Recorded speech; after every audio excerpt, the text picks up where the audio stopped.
Happy New Year, everyone. It seems kind of strange to say that at the end of January since we're almost through January, but hoping that all of you are off to a good start and are staying safe and well. What we're going to do today satisfies the brokers' completion of introducing the new promulgated TREC revisions that they approved in November. And so we'll do that today. That's the part two. But before we do that, we're also going to get, I'm going to cover some other items with you real quickly from housekeeping type of things.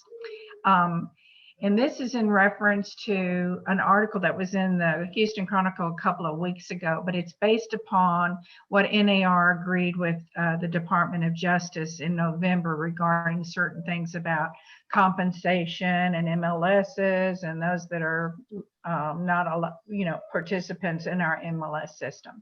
So we'll go through that. Then we're going to go through 3 of the contract forms that were changed by TREC, but we don't use them often enough. And I'm going to point out, while I go through them, they have some other changes that are not the same as the ones I've reviewed in December. They have additional ones. But also I'm going to point out some areas that have really been gotchas for the agents, and advising you a little bit on to pay attention and how maybe to handle those a little bit better. The first thing, we're just going to talk in general about the recent acceptance by NAR regarding the Department of Justice rulings. They were saying that we were antitrust and that we were misrepresenting and advertising because agents would say to prospective buyers that they didn't have to pay the commission, that they worked for free for them. So anytime we have that high of profile in our communications publications, so all consumers can see it, we usually have to figure out how to handle objections that might come up in the course of a presentation or an opportunity to take a listing in that. We're very fortunate because in the state of Texas, our Texas Realtors provides us these private documents. They don't come from TREC. And we are very fortunate. And quite frankly, some of what I'm going to talk to you about today, really, you've been doing. It's just that the PRISM seems to be the nation, all the 50 states that are participants with National Association of Realtors, rather than just focusing on what does Texas do and what are the forms that we provide. And so what I'm going to tell you is, in the buyer-tenant agreement, you do this now because your buyers are going to have to acknowledge in writing if they want you to bring to their attention maybe a for sale by owner, right? Yes, you have been doing this, because really when you go out there and you have the information from your buyer and you're looking to try and find out what possible match could be out there, you go to websites that maybe are for sale by owners. You go to websites that they don't participate with MLS. And so it is in your best interest to not have these issues come up. In your buyer-tenant agreement is in special provisions. At the time that you take your buyer-tenant agreement, and y'all will do it in writing, you're going to ask the buyer directly, do you have permission? Do I have permission to bring to your attention for sales by owners or other properties listed by brokers that will not cooperate with compensation, and are you willing to provide that compensation? That's plain and simple, and that's what we have been doing. I think what we tend to do is not put everything maybe in writing, making it crystal clear in the buyer-tenant agreement, but that's what we should do. And that will take care of this issue about letting a buyer understand that while there may be opportunities for their search criteria and their property criteria to match for sale by owner or those other websites that don't have any cooperation with the broker, like MLS is, that you would add that in paragraph the special provisions on your buyer tenant agreement. If you have any questions, please take yourself off of mute and then just interrupt me and ask me, because I'm not going to go up to the chat. It's too many things about logging in and other things. So if you have any Marilyn, questions, yes. I have a question. Could you send us a copy of a text that would state that we could cut and paste into our special provision portion? Well, I tell you, if you send it to me, I will look at it and advise you accordingly. Okay, thank you. Mm-hmm. The simpler you keep it, the better. My problem is you most likely have had these conversations. It's just not in writing. And therein lies the problem. So again, it was calling into question that we were misrepresenting to a buyer that you don't pay our commission, the seller. Well, and where they're splitting hairs is they're saying that if that buyer presented an offer on the terms the seller listed the property or presented the property, they're saying the buyer did pay the commissions, you know, those kinds of things. So again, we just want it real clear that you have your written instructions. What I do see a lot on the buyer tenant agreement side is that the buyer says they want to determine on a case by case basis. So if you have a buyer who says, well, it just depends, right? Let me see that. Well, once they make the decision, you're going to commit that in an amendment to the buyer tenant agreement if they want to wait on a case by case basis on something like that. Now, I am going to tell you any questions about that. I am going to tell you last year, over a half a dozen incidences occurred which had never occurred in my previous umpteen years doing this for brokers. And what happened is the seller, when they got their closing statement, they said, I never said I would pay for the buyer broker's commission. Well, unfortunately, all those sellers were brought to the attention what they signed and agreed upon, and they did. They were aware of it. You couldn't put it in MLS if you don't cooperate, all these different things. But the sellers are doing this based off of social media and what these other websites, like the broker that was in the Chronicle and stuff like that, that they're publishing all of this saying that this is not something that, you know, they were aware of. And that's not true. Our listing agreements are very clear. All the commission is the listing broker's commission. And then we point to another paragraph a little later that says we do cooperate. And guess what? We've always had the ability to cooperate with a non-MLS participant. So these other brokers are really acting like this is something that we've never done before. Well, that's not true. And the seller signed it. The seller gave their acknowledgement that this is how we cooperate, and even cooperating with non-MLS participants. So that whole article, it really smacked of them trying to make us out as the demons on something like this when we list property with sellers and how we represent to buyers. But that's not the case, because we have wonderful written documents that we use that are clearly defining how we handle the transaction regarding compensation.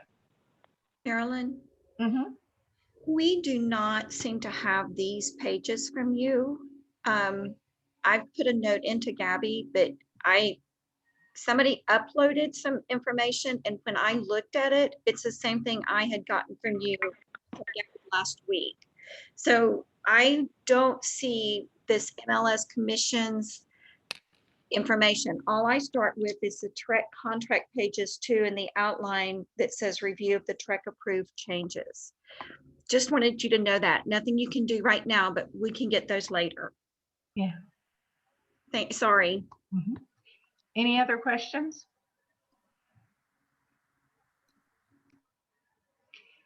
Okay, so now what we're going to do is we're going to go through the following TREC forms that had the same changes for the most part that we went through last month, but they have different provisions, different changes, and some things that we're going to look at. So the first one we're going to do is the new home contract incomplete.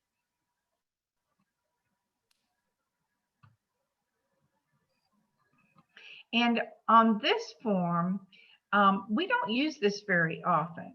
And we use this in the event that the builder is not a high production builder typically, because most builders, all of their contract forms for their sales are written by their attorneys representing their best interest. The TREC promulgated forms, for the most part, they say they're balanced, but for the most part, they really favor in the interest of a purchaser. Okay, so we don't see these very often, and that's why I'm going to bring to your attention some provisions that kind of cause some issues, as well as the new changes that they've added that are not in the other forms. So again, if a builder presents their own contract forms to your buyer, what is it that you need to tell the buyer? These are not my forms. These are written by the attorneys representing the best interest of the builder. If you need anything explained to you legally, you would need to consult an attorney. I can't advise you at all. And we've had agents who say, this is not like our forms that we use on a regular basis. Please make sure you read them carefully. And if you have any questions, let's get them answered by the associate in the sales office before you go forward and sign. So again, you have to do all of those in the event that you're using the builder's contract forms. But on the new home contract, this is the incomplete construction. There is another form that's for complete construction, okay?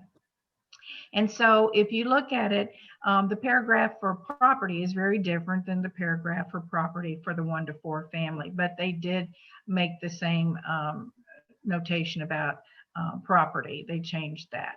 But they have paragraph 4, but paragraph 4 is what? It's missing the residential resale leases, as well as the residential fixtures that are part of the property. All you have here for leases is the leases of natural resources in the event that there are any on the property, okay? Paragraph 5 is the exact same as the paragraph 5 changes in all the other contract forms. The first thing we're going to review with you is paragraph 7. This is a gotcha by most agents that use this form. Here is paragraph 7, property condition. In this contract provisions in paragraph 7, B first starts out construction documents, right? Well, guess what? They're a part of this contract. The buyer and the seller, the builder and the seller sign these construction documents. They define it by saying means the plans and specifications, the finish out schedules, any change orders, and any allowances related to the plans and specifications, finish out schedules, and change orders. So it's a dynamic document, but it's said that it's a part of this contract, even though it may be completed with change orders throughout this process. But make no mistake, your buyer has a copy of them. And if your buyer is working with a builder that says they don't know what you're talking about, your buyer needs to be told to beware. Amen. Any builder that would not give these documents to you, either number one, doesn't know what they're doing, or hasn't ever done this process before. There is no builder on earth that would not complete this, because in paragraph 7, C points to it, D points to it, E points to it. It's ridiculous not to have that document that the buyer and the seller are going to sign and is made a part of this contract. Please be very careful. And as I said, we've gotten some silly responses from listing agents. They said, I don't know what you're talking about. We don't have any. Well, they don't know what they're talking about, and they should never have been allowed to list for a builder that was not going to have their own forms but rely upon the promulgated forms, because it's real easy to see that it says seller shall complete all improvements to the property with due diligence in accordance with the construction documents. And the construction documents have been signed by the parties and are incorporated into this contract by reference, period. So as I said, it's a dynamic document, because you could have a change order, 2 weeks before closing, right? So it includes all of that. My problem is too many buyer's agents did not get it. And the minute the seller says, I don't know what you're talking about, the listing says, we don't have any, you need to turn to your buyer in writing and tell them you need to beware, period. And I think there are some agents out there that could acknowledge that this might have happened to them because those construction documents were not a part of this contract. Cost adjustments. It talks about the allowances specified in the closing documents will be paid by buyer as follows. Do you know what I'm saying? It's all these different things that are in there. And it says a decrease in costs resulting from change orders and unused allowances will reduce the sales price. It's all this good information that the buyer needs in their best interest. Okay. Buyer selection is the same thing. Okay, so again, be very careful if you are a buyer's agent. Make sure you acquire these documents and benefit for your buyer under contract. And if they refuse to provide them, I am going to tell you that you must put it in writing, a warning to the buyer. As I said, look at all the pointing that goes on to it. It's a lot in one paragraph alone. What I am going to tell you is paragraph F, warranties. Just an FYI, if the builder's trying to give your buyer an ACES warranty, ACES, that is no warranty. That is a dispute resolution center.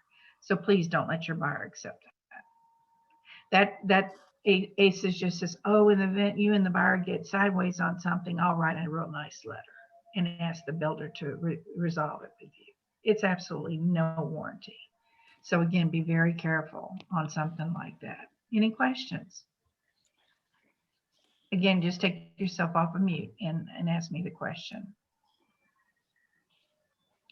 Okay, on the insulation, I get this all the time. Well, as a buyer's agent, you don't know this information. It comes from the builder. It should be in the construction documents, but it could be in a specifications, which are usually part of the construction documents, or two as follows. So the builder will give you all of these ratings to complete this paragraph 7G insulation. Okay. Now what happened in 7 is that does somebody have a question? Just take yourself off of mute and interrupt me. Marilyn, I have a question. Uh-huh. So going through this contract, I notice you keep going back and forth saying, hey, your clients needs to read it and then needs to consult a lawyer for some of this explanation. What is our part exactly? Just to collect papers and pass it to our clients or the buyer? I didn't say that. I said off of the builder's contract that was written by the attorneys representing the builders. Okay.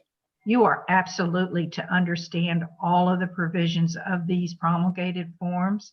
What you cannot do is legally interpret them for your client. Because they're gonna need a little bit of explanation about C or something about the warranty. Would you be able to? And you are absolutely deemed to be able to do that. What you cannot do is legally interpret them. Got it. Cool. Okay. Thank you. Any other questions? Okay. On 7, they added J, and that's residential service contracts. It was in the complete construction forms. They made those changes a few years ago, but they have now added them in the incomplete construction, because what we're finding is that it benefits the buyer to negotiate with the seller. If the builder seller is only going to provide a very limited warranty for certain appliances and other things, the buyer needs to have the ability to try and negotiate with the builder when those other warranties will come into place. It just makes the terms longer if a builder only offers 6-month warranty or a year's warranty on those items, for the builder to be able to extend that and have a residential service contract in place. So that's new, okay, to the incomplete construction. Paragraph 8 is the same as it was in all the others. And paragraph 10 is the same as it is in the other contract provisions. So again, it's real important that you pay attention to the proration and rollback taxes.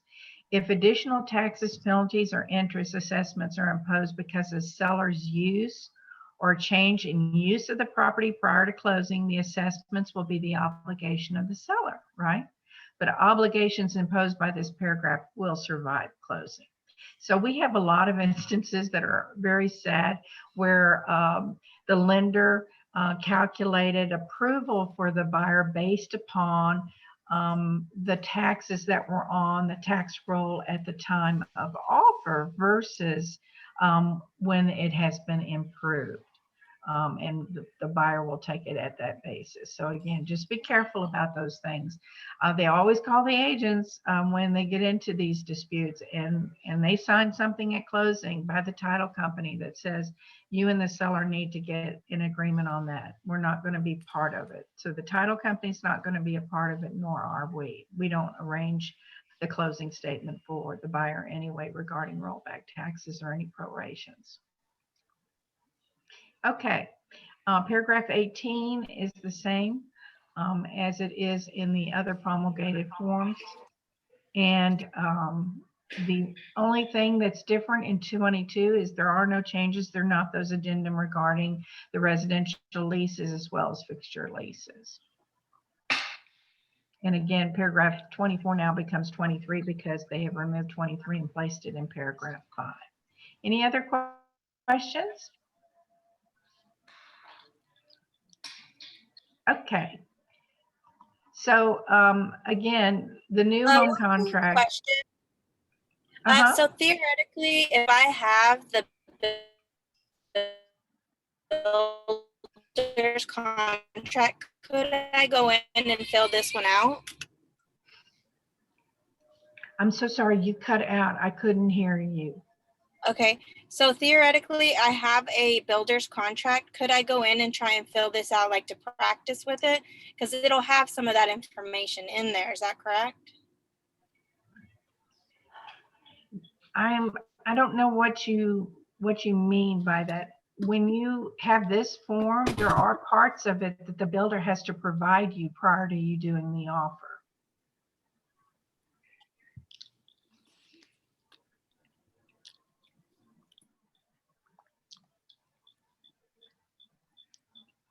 As I said, this form gets a lot of buyer's agents into trouble because they didn't reference how different it was, you know, from the 1-to-4 family that they use so often, and they failed to have the construction documents a part of the contract. Okay. Marilyn? Uh-huh. Hey, I'm just, finally, I was able to see your screen and your presentation. The one that I received is missing the third page, the MLS and commissions page from the PowerPoint. Yeah. Karen, Can you forward? I will send it to you after I finish. Okay, awesome. And I'll share with everybody, guys. I know you're missing that page. We'll be sending the whole new presentation again. Yeah. Thank you, Marilyn. Mm-hmm. So again, the next contract form we're going to go through is Farm and Ranch.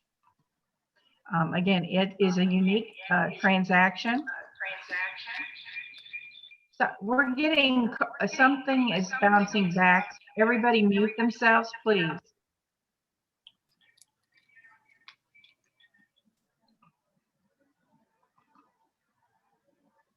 Yeah. Okay. Farm and Ranch is a specialty. It is very much like a commercial transaction. So Trek has said that for these type of specialty transaction, your broker actually has to give you permission in writing before you conduct these transactions. And the reason is that the broker has to determine your proficiency and knowledge. Do you have the ability to represent a party in the transaction utilizing the special requirements that Farm and Ranch contracts do? So just remember, if you have that opportunity, your broker must provide to you in writing that they have determined you're proficient and you know everything and that you can go forward. It has to be in writing. Now, paragraph 2 on property is different because the property is different. And so what you'll see are things that are not in the 1-to-4 family contract. It talks about all rights, privileges, appurtenances pertaining thereto, including but not limited to water rights, claims, permits, strips and gores, easements, and cooperative or association membership. So again, the property description is very different because this is that type of transaction. It's very unique. In B, improvements, it talks about certain things that are directly related to farm and ranch improvements. It talks about residential improvements, if there is a residential improvement. It talks about accessories, and accessories look very different because they're going to be based on what is typically on farm and ranch properties. Again, in others, the seller can certainly describe other items that might be conveyed to a buyer at closing and funding. Residential accessories, again, in the event there is an improvement on the property, a residential improvement, they have defined that security systems that are not fixtures are conveyed, as well as what a control is for a definition of them. It has crops in it, right? And then on E, exclusions. The problem that we have with a lot of these things having to be added to the contract in paragraph 2, residential accessories, deals with the fact that the seller failed to convey to a buyer prior to offer that while these things should have conveyed, I'm not going to convey them. In other words, exclusions. Exclusions are very problematic for the agents. It usually comes down to the bitter end, where either the listing agent failed to notate that their listing agreement said these items would be excluded, and now the seller is upset because the buyer says they're theirs because they were never excluded. Parties to amend it, the seller would be able to exclude it, and the buyer said no, right?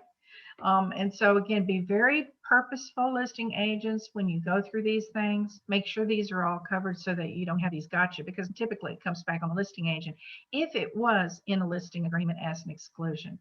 Those paragraphs are the same. The farm and ranch listing has the same provisions as the contract for paragraph 2. Any questions? I am going to notate, it says any reservation for oil, gas, or other minerals, water, timber, or other interest is made in accordance with an attached addendum.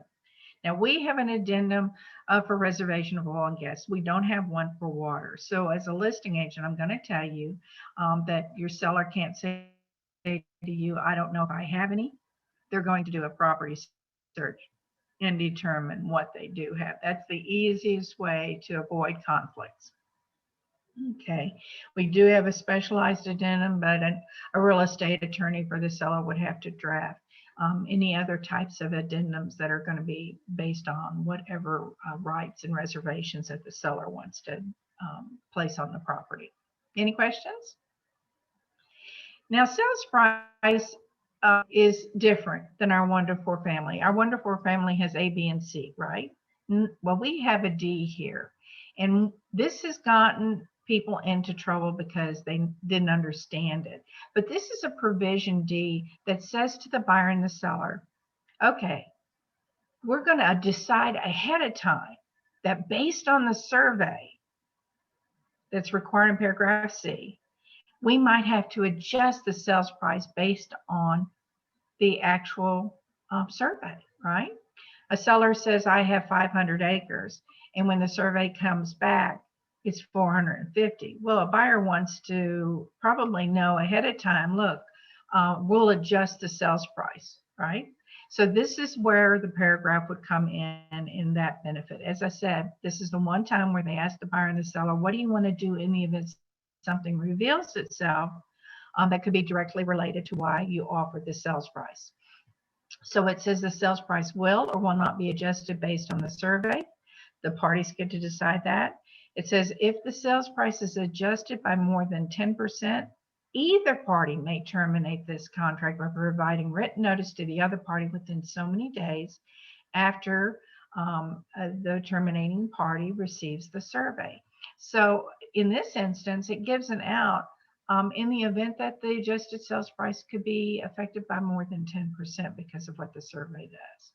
It says if neither party terminates the contract, or if the variance is 10% or less, so there's an automatic feature for 10% or less, The adjustment will be made to the amount in either 3A. The buyer and seller can agree to have the cash portion modified or the financing modified, or it could even be proportionately to 3A and 3B. So they allow the buyer and seller to make some decisions ahead of time, which we normally don't have in our 1-to-4 family contract regarding appraisals of property. And it's unique to a farm and ranch property. Any questions? Okay, paragraph 4 leases is the same as it is in the 1-to-4 family, and the paragraph 5 is the same in the 1-to-4 family. And what we're going to see is the next change is that agents typically are not ready and prepared for sometimes is survey. Remember how we just talked about it in paragraph 3. Well, 6C says 1, 2, 3, 4. No survey is required. While a buyer could make that stupid decision, you are never, ever going to say it's okay. You're going to put in writing that you would never advise them not to have a survey. Okay? They can make their own decision, but you're going to place it in writing that you would never recommend that. It's not at your recommendation that they decided no survey was required. Okay? Exception documents, in the event that the listing agent has done a really good job, there could be exception documents that the seller holds and would want to provide to a buyer prior to offer, and that's where you would place those on that notation in paragraph. Okay, any questions? Again, as I said, this farm and ranch contract is used both if there is a residence on the farm and ranch property, or it's just acreage land and with no improvement on it. So again, there could be the possibility that 3, because on land, the seller's disclosure is not required. It's only for single family residential properties per 5.008.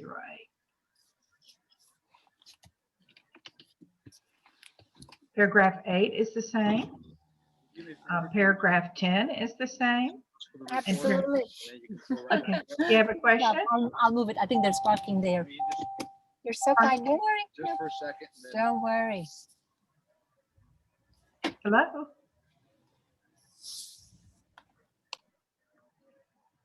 So on this escrow, same changes that are on the 1-to-4 family. I am going to tell you, surveys are very expensive for certain kinds of farm and ranch properties. So it's not your typical fees that you'll see with residential properties. Okay. Same changes in 21, same changes in 22. They recounted and renumbered the contract form so that now there are only 23 paragraphs in the form. Again, now you'll see on page 10 rather, it's ratification of fee.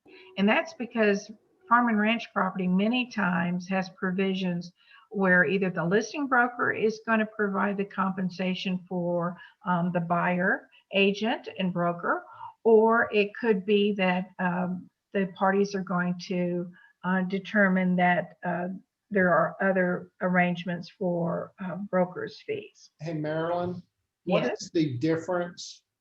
And well, I know the difference. Why could you use the commercial unimproved property versus the farm and ranch? You could. Many times it's really based upon the buyer's choosing of a form that's going to best suit their intended use once they acquire the property. Okay. So again, there's still that ratification of fee because it's not treated the exact same as it would be maybe if it was listed in MLS between the parties. Okay. Any other questions?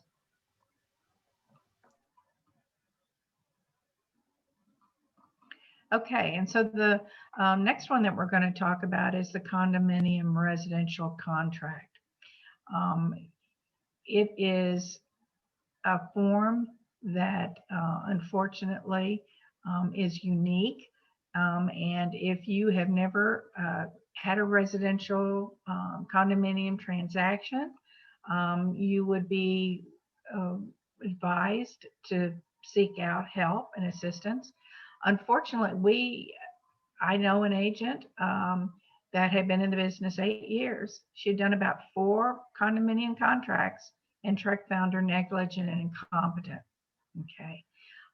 And the broker had a huge fine as well, because again, the broker is responsible for determining the proficiency of an agent in the course of the transaction use.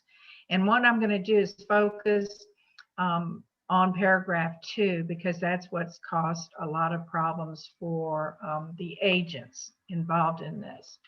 So paragraph 2, it says property and condominium documents. And everybody says, what is a condominium document? Well, they define it.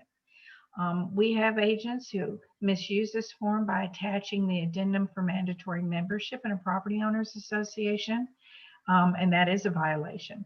Condominiums per law are handled very differently than property owners associations. In the property owners associations, the governor, then Governor Perry, he said, hey, a buyer can go out there and get their own documents. Not the case in a condominium. So again, paragraph 2 has caused a lot of problems because the agents didn't read it, they didn't understand it, and the buyers relied upon the buyer agent understanding the use of a form in the course of a transaction. So in paragraph 2, they list the condominium unit, they describe it.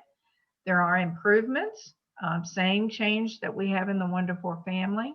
Then we have accessories, the exact same changes that are there. 4 are the exclusions. When we come to paragraph B, now it says the declaration, bylaws, and any rules of the association are called documents. It says check 1 box only. So as listing agents, when you take a listing, there are some issues that are involved with a seller timeline for acquiring these documents from their association. So not only are you going to need to know the time element involved for your seller to acquire them, but also the cost involved for your seller. Now on the declaration, which are these documents, there are going to be 2 things. Either the buyer has received a copy of the document, or 2, buyer has not received a copy of the documents. So what the Trek has done is, if the buyer doesn't receive a copy of them prior to offer or at time of offer, the seller at seller's expense shall deliver the documents to buyer within whatever days the parties agreed to after the effective date of the contract. Then it gives the buyer provision to terminate. And we've had a lot of buyer's agents who messed up on this. It says, buyer may cancel the contract before the 6th day after buyer receives the documents by hand delivering or mailing written notice of cancellation to seller by certified United States mail return receipt requested. So there's this element of something being very different than what we normally have for a buyer to provide notice of termination of contract. It says if buyer cancels the contract pursuant to this paragraph, in other words, either hand delivering it or mailing the written notice of cancellation to seller by certified United States mail return receipt requested, the contract will terminate and the earnest money will be refunded to buyer. Now, what I'm going to tell you is this language seems almost archaic for this to be done, right? Because normally we send it to the notices in paragraph 21 of the contract, and of course the agent who represents the party. So on this, I'm going to tell you that I think the buyers and the seller could, in special provisions, place material information, a business fact, no contingency, you're not under lawyer, but where that the seller agrees to accept termination through their listing agent, or they can accept it an overnight delivery of mail, whatever mode might work better for the parties. They certainly could agree to determine how the notification of termination would be provided, because otherwise they have to hand deliver it or mailing written notice of cancellation to seller by United States mail return receipt requested. And as I said, this has gotten a lot of buyers agents in trouble. Hey, Any Marilyn? questions? Yeah. So why haven't they amended something like that? We just went through 20 different changes for this year that are going to be implemented pretty quickly here. Why not amend something like that? Because that is really, really old school. It is, it's very archaic. Probably the statute in the Texas Property Code relates to some of how this might be presented.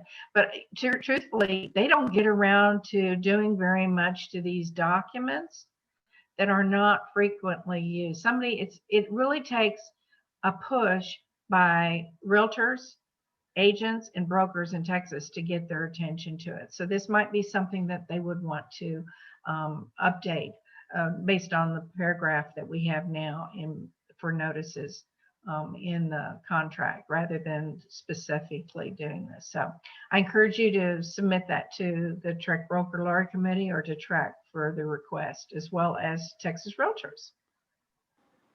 Miss Marilyn? Mm-hmm. So when it says delivered to the seller, that doesn't count, the listing agent doesn't count as receiving it? Yeah, they don't, not unless the parties have provided approval of it.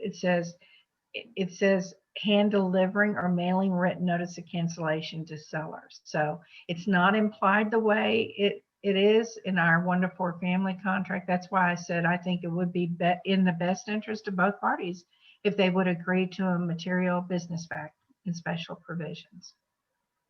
Thank you. Now, paragraph C is regarding the resale certificate. Now, the law says that this resale certificate that they're going to call the certificate is required to not be more than 90 days old when it's delivered to the buyer. So a lot of times when we take listings for these condominiums, we find out how long it takes to get all of these resale certificates and all of these different things.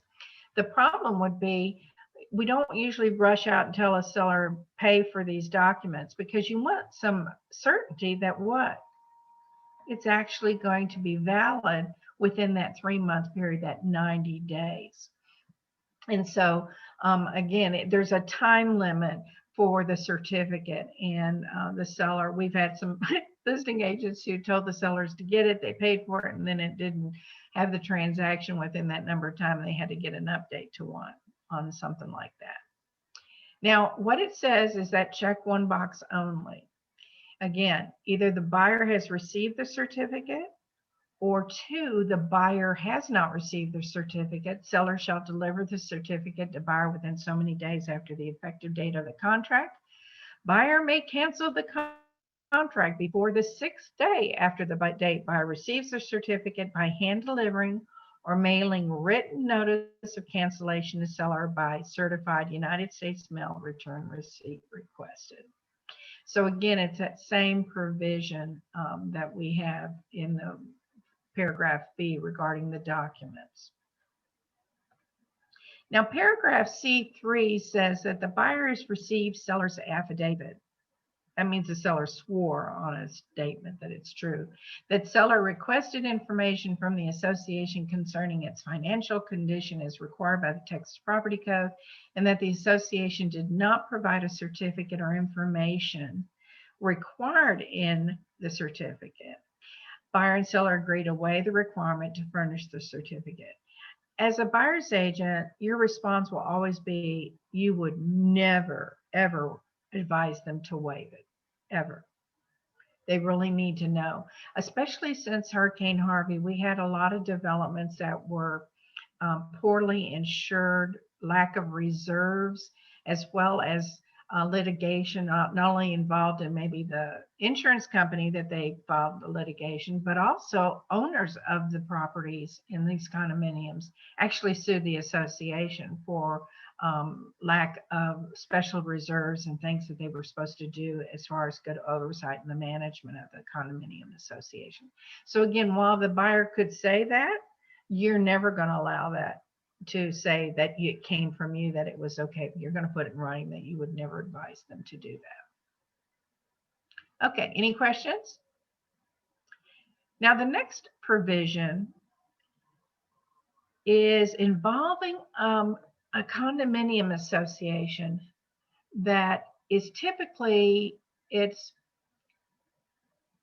probably was formed in the early 80s maybe and prior. I don't usually see too many of these that extend past the mid 1980s. I personally feel they're all discriminatory.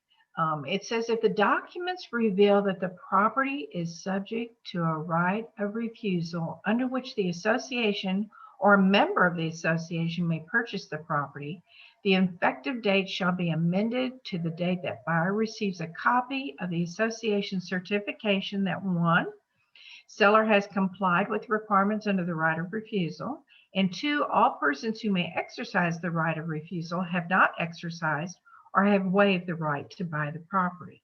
So what happens here? This poor buyer has to know, I'm under an effective executed contract. I have paid my option fee. I have deposited my earnest money, and now I'm going to sit in limbo until you receive the certification from the association saying that the right of refusal has either been waived or exercised. Okay.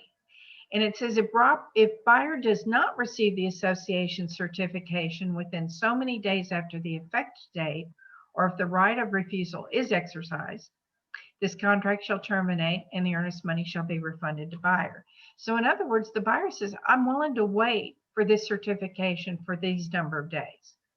They still have the unrestricted right to terminate because they've paid the option fee. They still have to do all of those things once this contract is executed between a buyer and a seller. Pardon me? Okay. So what this does is it puts that buyer in limbo, because in the event they get the certification that the right of refusal has been met and nobody is deciding to purchase the property, then the buyer has an amended effective date. Okay, it says the amended effective date shall be amended to the date when the buyer gets a notice from the association regarding the certification of this process. What that means is that the buyer doesn't have to do their inspections, but say the buyer had, 10 days after the effective date, but they're in their termination option because they paid for it. It just continues on, and then once there's an amended effective date, all the dates in the contract, and it didn't go forward from the amended effective date as far as performance for a buyer.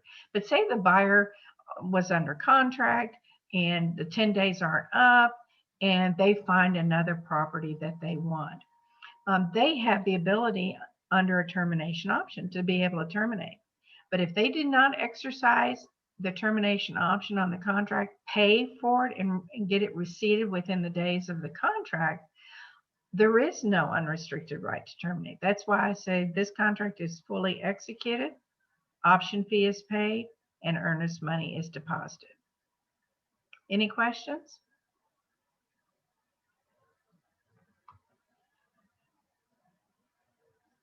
Okay. Paragraph 4 is the same, except it doesn't have what? The natural resource leases, because why? They don't own the land underneath them. So again, paragraph 4 is modified because of the type of property that it is, a condominium property. Earnest money is the same. And the next change that we have is in paragraph 6. And much to Michael's point, we've asked them for years to take the word survey out of a condominium contract because it doesn't apply, right? And they finally did it this time. So evidently there wasn't enough a push to amend the way that a buyer gives notice to a seller for termination in paragraph 2, B, and C. So hopefully maybe we can get that done in the future. Now, paragraph Marilyn, 7. I have a question. Okay, don't anybody give me heck about this. How do you know for sure if you have a condo or if it's a townhome? Well, by law, the association name has to have the word condominium in it. So that's your first clue. I have listed several on Stony Brook. It says Stony Brook Townhome. In the legal description, in the address, in the subdivision, but they're condos.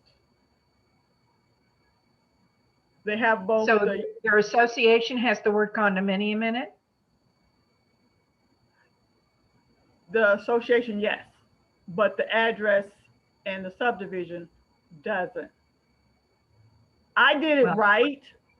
You helped me with many. I've done it right many times, but I do know another agent listed within that community and tried to sell it and do the paperwork as a townhome, and they were condos, and it got kicked out. Yeah. The contract got kicked. Yeah, the condominium, as I said, has to be in the word association. That's by law. And that's the only way to really determine it, unless there's something in their documents that say other than that. The tax rolls say townhome. The subdivisions say townhome, but they're not. No, because the association has the word condominium in it. Right. Okay. I wanted to say that not only just to refresh my mind for other communities, but for other people who also come across townhomes and condos. And like you said, they should take the survey. We have that far too many times, Dulcie, where the buyer's agent will be told by the listing agent, put it on a 1 to 4. And then lo and behold, the lender comes and says, oh no, we can't use that form because it's a condominium. So yeah, that's why you have to really know what you're doing to work in these specialty areas, because if you don't, then you're going to probably have a gotcha somewhere along the line, and that's not going to be in the best interest of you or your client. Okay. All right. I knew I wasn't the only one who had that question, so I threw it out there. Okay. All right. All right. All right. I'm back. Okie doke. So in paragraph 12, 8 is the same, 10 is the same, and then now we're going to get into 12, and this is different. I showed you on the addendum for mandatory membership in a property owners association that they combined 2 paragraphs. C and D were combined. And before, buyers had to pay for deposits for reserves and those types of things. Well, that's not the case on the new promulgated change to the association for property owners. But in the condominium, they had to make it in paragraph 12 because that's where it always has been. So in paragraph 12A3, they say buyers shall pay any and all association fees, deposits, reserves, and other charges resulting from the transfer of the property not to exceed X number of dollars, and seller pay any excess. And then they struck that paragraph 4. So again, it's the same premise. As a listing agent, you're going to find out exactly what the buyer has to pay for this property, because your seller would have to know that, because a buyer could come along here and say, I only want to pay $50. And a seller, before they could agree to it, would have to know that they have to pay the remaining $1,500. So again, the changes in 12, because condominiums are handled differently than property owners associations. So please be very mindful of that and careful as well. As a buyer, buyers always want to say to the seller, I only want to pay for this and you pay for the rest.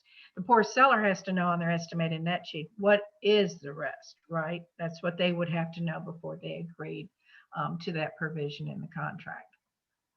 Any questions? Okay. Paragraph 18, same changes as in the 1 to 4. Paragraph 21, same changes. Paragraph 22, the same changes. And then the renumbering because paragraph 23 has been removed from the contract. So again, the condominiums are, as I said, are unique kinds of properties. The same way I referenced farm and ranch, or the new home in complete construction. We know the 1 to 4 family well, because that is the one we use with most frequency. So while we all have that committed to heart, and we know exactly how we can explain them to our clients, When you have to use these specialty types of forms for these property transactions, you have to have knowledge. You have to understand. My guidance to you is don't go there until you do have clarity on it. Because if you are a little confused by how the process is or what that provision means, it's different than the ones that you're normally used to, your clients will have a more difficult time with it as well. Any other questions?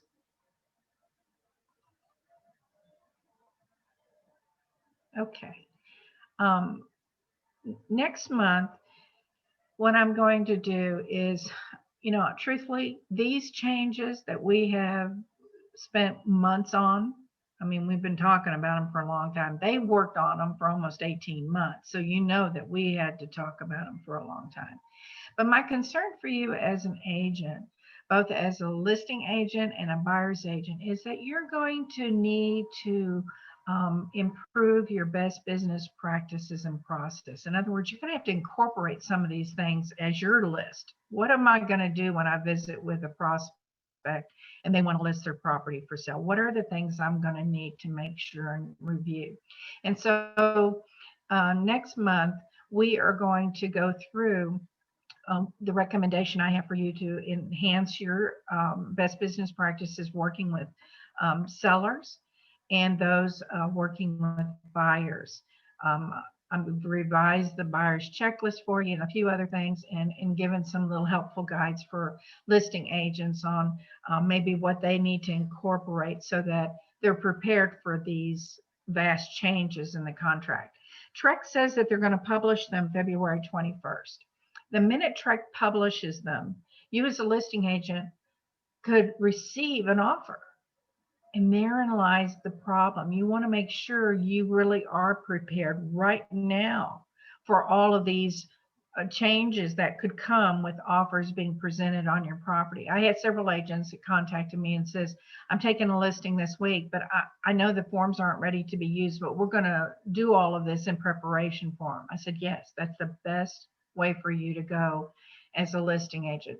Since you are tasked with really having confirmed in writing a lot of things with the sellers, you're confirming in writing and acquiring data. You have to get all the information. If you have a property that has a lease, a residential lease or fixture lease or naturally, you know what I'm saying? You're gathering up a lot of data ready to present to a prospective buyer before they make an offer, so that your seller isn't looking at other provisions a buyer may have to terminate. That sellers usually get upset by not closing all those gaps for them when you're a listing agent on something like that. So that's the context that we'll be taking next month, because April 1st, they will be mandatory. And so what happens typically is our third-party providers will, once TREC publishes them, they'll take them. It'll be DocuSign, zip forms, and .loop, and then they will post them. And it usually takes them a few weeks to get it on our system so we can use them. But again, once they're published in TREC, anybody can use them. They're public forms. They do advise the public, you might not want to use this without an agent involved, right? But again, they are public forms and ready for you to be able to maybe see it or work with it with a buyer. Say that a buyer agent says, you know what, I love this idea that the option fee and the earnest money gets to go to the title and all this kind of thing. They might want to use it even before it's published in the third party providers that we are using the documents for. So again, everybody needs to be prepared. It's February, around towards the end of February, around the 21st, that they should publish them. Oh, I'm sorry. I missed something. I was late signing on. So we're now able to leave the option checks with the title company? Only under the new contract forms. The buyers are required to deposit both their earnest money and option fee with the escrow agent. Well. Thank you, Marilyn. You're welcome. But again, this is probably, as I said, be prepared for it. It's going to happen pretty soon in February that it could be used. Any questions? Okay, now I'm going to mention an issue regarding this pandemic. It's still with us. I want you today to visit with your sellers and reaffirm what is the protocol that the sellers want in showing of their properties. Okay, just do it again. In the event they want additional things done, or they even want to stay the status quo as what they've placed in the original listing agreement in writing, do an amendment to the listing so that it confirms on this day that you revisited with them regarding the protocols that they want the parties to follow. Again, it concerns me greatly that there is this risk out there. And I want sellers to feel comfortable in allowing showings, allowing people into the property. I can't imagine they're doing any open houses right now. I don't know many sellers that would be willing to do that. But if they are, good luck, listing agent. You better have everything in writing and confirm that you've got everybody's name posted out at the front door before they enter the property, and handling the proper protocol for your sellers. But again, don't take any unnecessary risk for yourself or for those that you represent. Please be careful about that. There's nothing wrong with you taking extra precautions during this time, and I would advise you strongly to do so. And as I said, visit with your listing agents, visit with your sellers today, and reaffirm in the amendment to the listing the correct protocol that they want you to follow in showing of their property. Any questions? All right, good people, take care. Stay safe, and I look forward to seeing you soon. Take care.